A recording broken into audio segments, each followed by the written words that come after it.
Alright, this is my review from August to March, almost April. This is a Stihl RZ 752i, so it's fuel injected.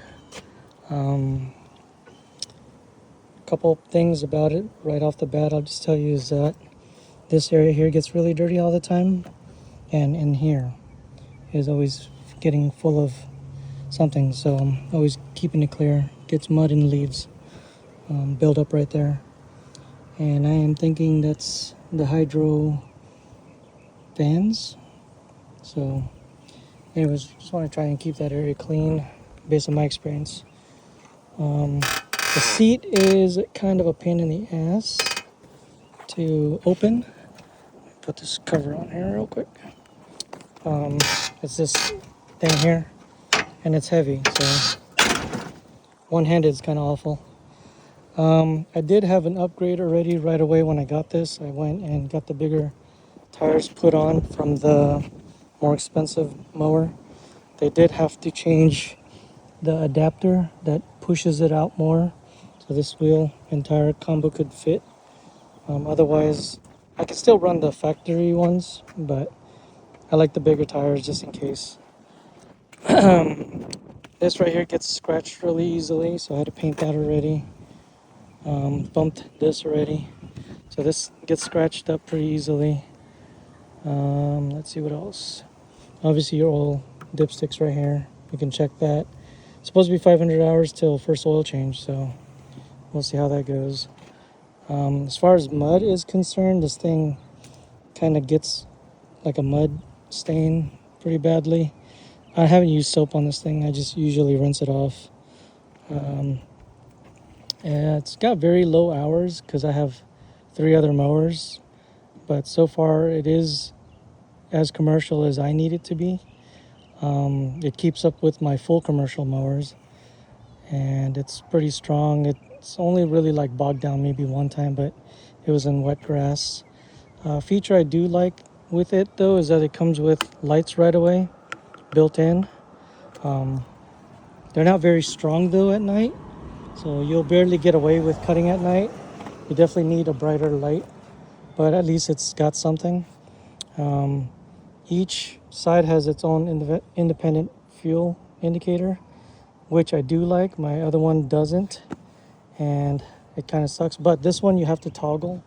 Right there, you have to toggle between left tank, right tank. So when you run out on one, you'll know right away, and then you got to flip that switch. The hour meter is junk on this one. It's not accurate. I don't know, it just is what it is. Another thing I like about this is that this is a very quiet setup for some reason. It's not noisy. In the lowest setting, even full speed, I can, without the blades engaged, I can pretty much travel with this thing without being bothered to have to put ear protection on.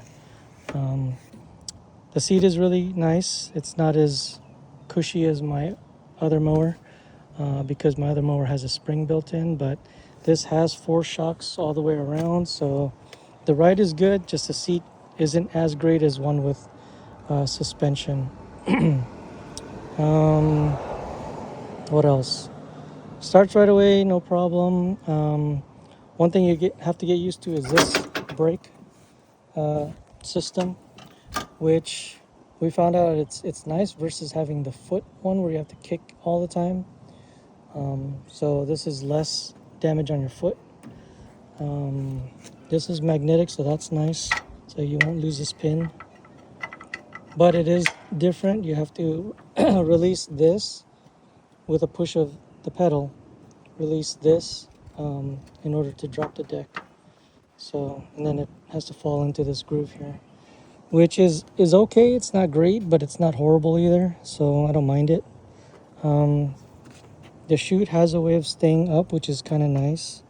You know, you can do that, and then if you flip it up, you can rest it on this bolt. I don't think that's a really good design, but it helps hold it up just for either like parking it or getting it up your trailer.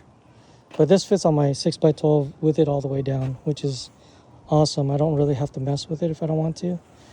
I don't have actually I do have a blocker that I could put on here. instead of putting the full mulch kit, which I do have. The problem with the mulch kit is you can't just take it off, so that's kind of the downside. But I will bring the blocker with me if I have to semi-mulch, which is nice to have, because the mulch kit is a 3-piece, so I just bring one of the 3 pieces, which is this part, to do semi-mulching. We did flip this for my wife because she has shorter legs. So, and then you flip the rubber. I didn't know to do that. Luckily, my ace guy flipped this, so that was cool.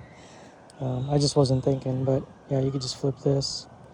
But I flipped both. I flipped the whole thing, so brought it closer, and we flipped the rubber, so you have actually a step.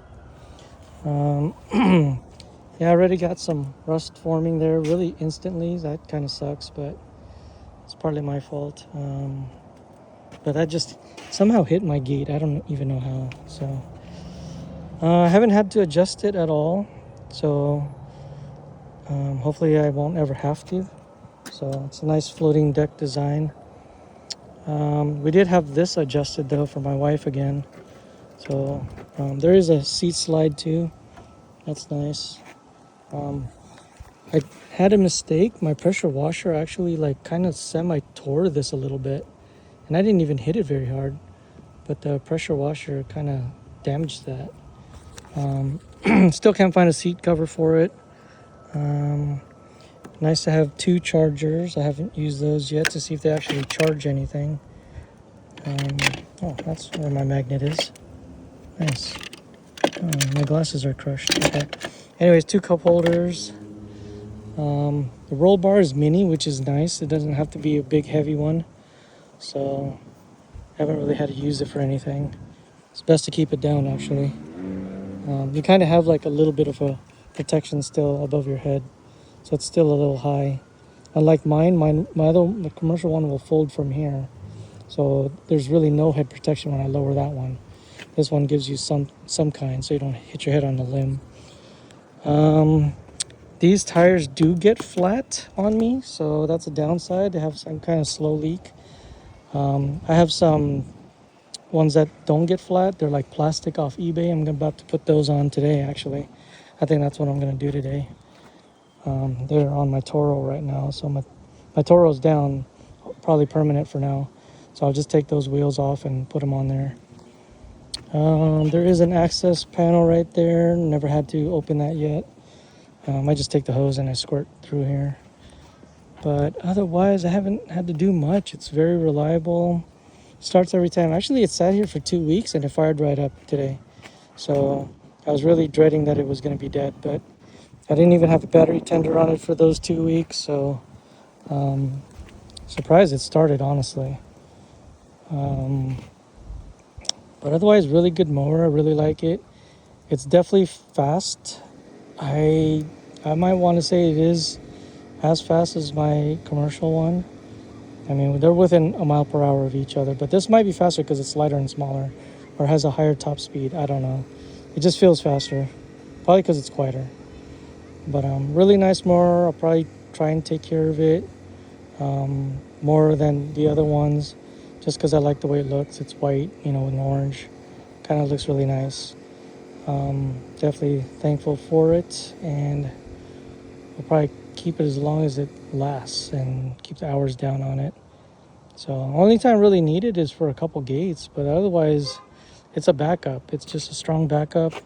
It can do pretty much everything I need it to do. So my other 2 mowers go down. This will do whatever those things do. So just maybe a little bit slower because it's only a 52-inch deck. My other one's a 61, so I get done in like really half the time as this. But just gets better gas mileage. So anyways, really like it. If you think you have a need for one of these, definitely get one. I did like the cheaper 61-inch that I had.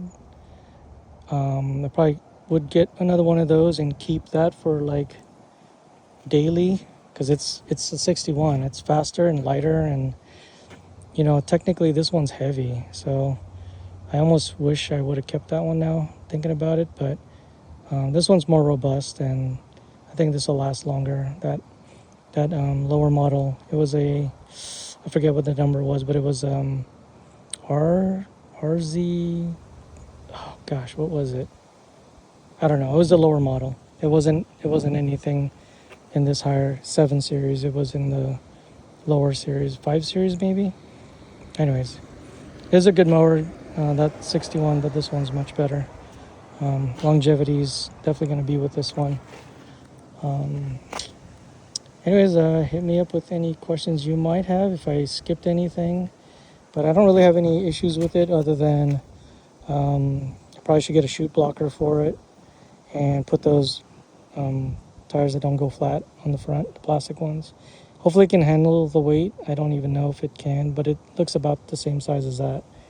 So we'll try it out, see if it is too heavy or not. At this point, I just don't want to have a flat, so I'll put it on. I'm not sure if I'm missing a cap on that. Let's see. Well, that's just how it is. Anyways, yeah, hit me up with any questions you might have. That is the RZ752i as our backup.